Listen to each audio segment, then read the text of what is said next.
Crayons was an initiative from the court where we went to the County Board of Supervisors to ask for resources to support services for children from 0 birth to age 3. And the reason we did that is that the legislature has mandated that the court look at permanency for these children very soon, within 6 months of the removal from their parents' care. And that means that parents do not have a lot of time to resolve their issues and regain custody of their children. If they don't do that very quickly, the court's required to look to see whether a different permanent arrangement needs to be made for the children, such as terminating their parental rights and placing the children for adoption. Cradle to Crayons is, of course, the baby judges, the Cradle to Crayon judges. And then we have the clinical services here. So I have clinicians, I have family time coaches. And then we have Dependency Treatment Court. That's a drug court. Drug court is a model that's been used in Maricopa County for over 20 years and throughout the country as well. And it's been studied. And in this setting where it's dependency cases, the research shows that parents who participate in dependency treatment courts are parents who will receive more services to help them resolve their issues. The outcomes result in more family reunifications, fewer termination of parental right outcomes, and it's a cost savings for the whole system. We are a drug court that holds parents accountable. So all of our parents here are parents who are involved with CPS, they have allegations of substance abuse, and have a child under the age of 3. So they're court ordered to come down here and observe one of our hearings. That's how the parents get referred here. And then after that, it is a voluntary program. When we designed our dependency treatment court, we wanted to make sure that we met people where they were. So we structured it so that the first 4 weeks is a weekly meeting with the judge and the team where they demonstrate that they understand all the requirements from CPS and the dependency court as to what they needed to do, that they're set up for testing and that they are drug testing, that they know where they're getting their treatment and they're attending treatment, and that they're getting used to following this structured schedule in this program. So after 4 weeks, even if someone hasn't maintained sobriety the entire time, but they've shown commitment and engagement, they will promote to phase 2. So once they've achieved completion of the treatment that's been recommended, then they go to aftercare. They can promote to phase 3 in our program. And our phase 3 will also follow them through aftercare, making sure they set up their community support. And they also have to demonstrate no less than 3 months of sobriety before they're eligible for graduation. We do have separate sessions for the men and women.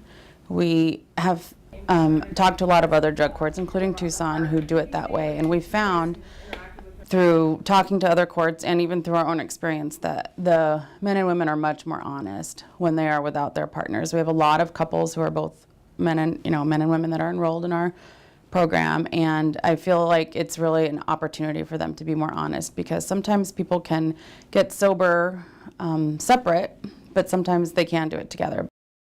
My name is George Martin, and I came to Cradles and Crayons. It was court ordered by Judge Anderson for an observation when we lost our daughter to CPS in November of last year. I have been doing drugs and alcohol for pretty much most of my life, and we were heavily into crystal meth. Prior to us losing Emily to the care of CPS, we had already lost a daughter previously, the year before. That was born prematurely and probably from drug use. It was very detrimental to us. It was a long time before we started being able to make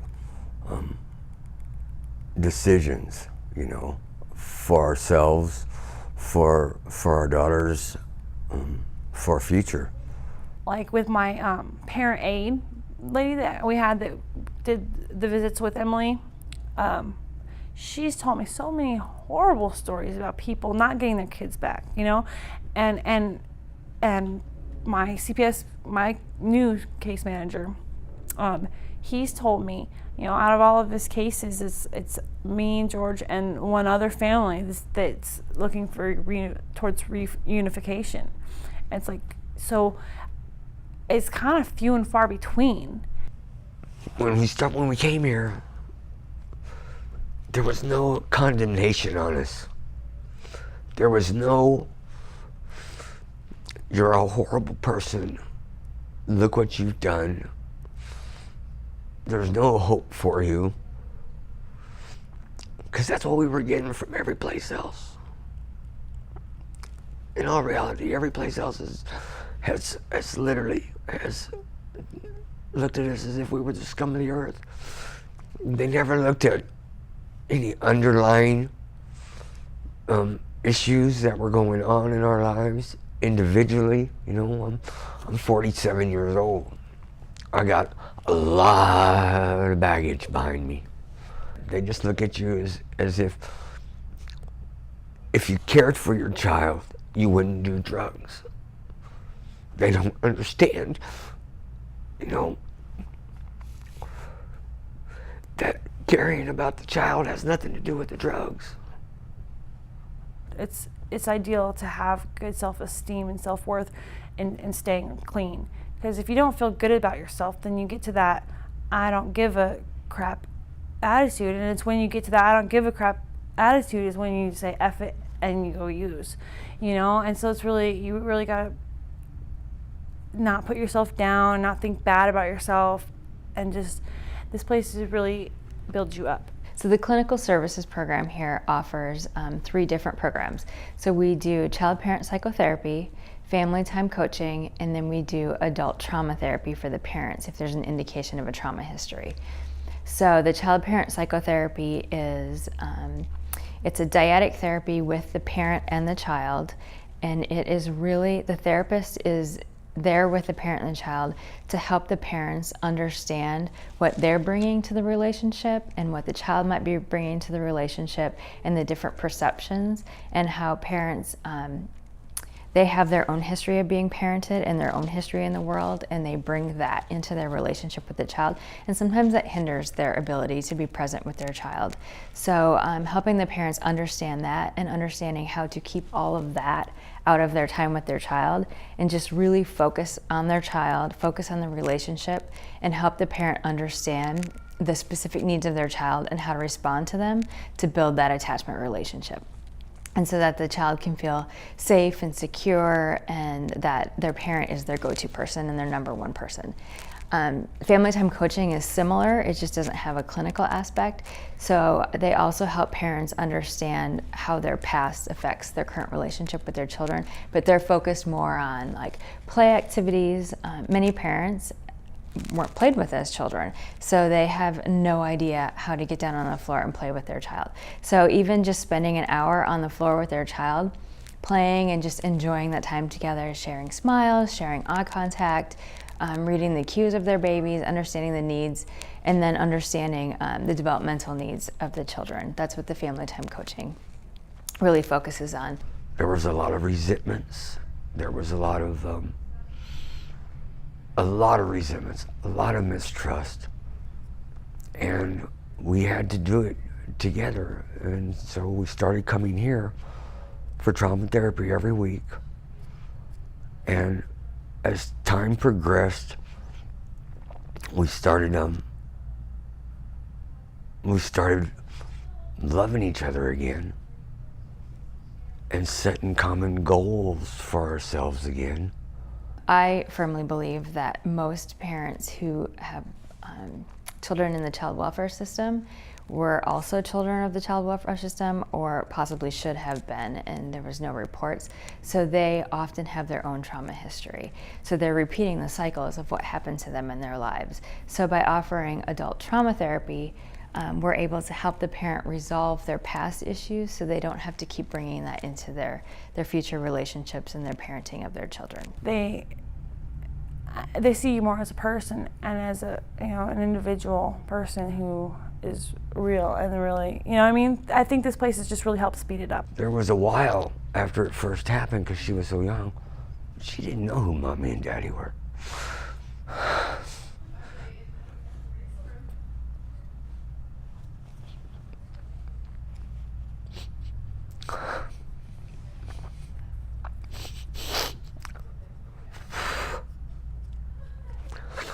But today she does. It feels good to have her back, because I feel like I can talk about it more without feeling as shamed. Where like when she wasn't in the home, I feel like I don't have my kid, I don't want to tell anybody. Like I'd rather like say, oh, I lost my kid, but I have her now. You know, it's easier to talk about. It's kind of like when someone's doing drugs, they don't want to say that they have a drug problem. It's not until after they quit that they can say, yeah, I was doing drugs. You know what I mean? And so I'm getting to the point where I can kind of like come forth about what has happened with loved ones, my friends that have no idea that I've gone through this.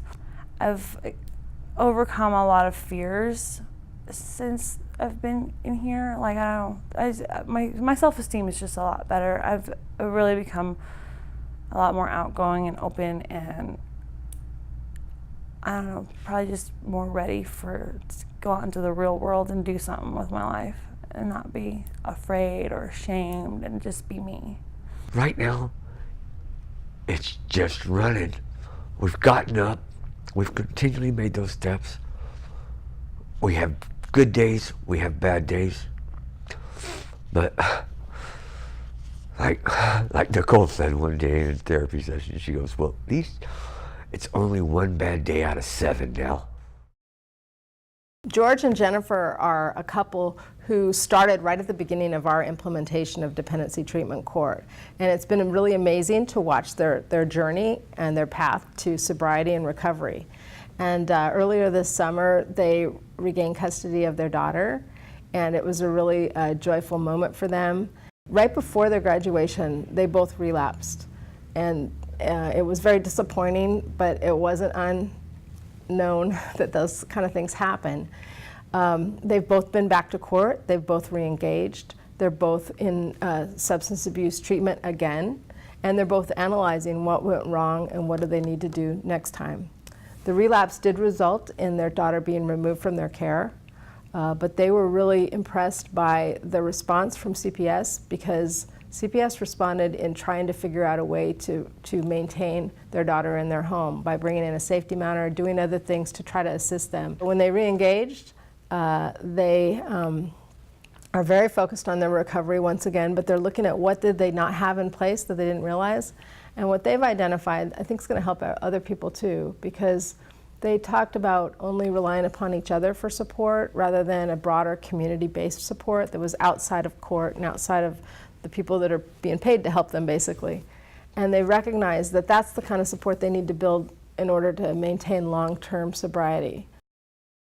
My name is Cassandra Castillo. What brought me to Crayons was my whole CPS case, and I just thought that, I wasn't very happy to come here, but they just thought that it was going to be good for bonding with my children, and I ended up liking it. I ended up loving it here. So I was a drug user, and then I became pregnant with my daughter, and that's when things got more worse, because since we were not even stable to take care of ourselves, how are we going to take care of our daughter, trying to go to school, go to work, and I picked up the habit again. Like I went to a party, and everybody was getting high and stuff, and I was like, it's been 6 months, so it's been a whole year, and almost 2 years now that I've tried this, so I'm just going to go ahead. And I did it, and things just started to come down again. Research shows that people who are attaining sobriety, it's a chronic and it's a relapsing condition. So it's not surprising that sometimes people relapse.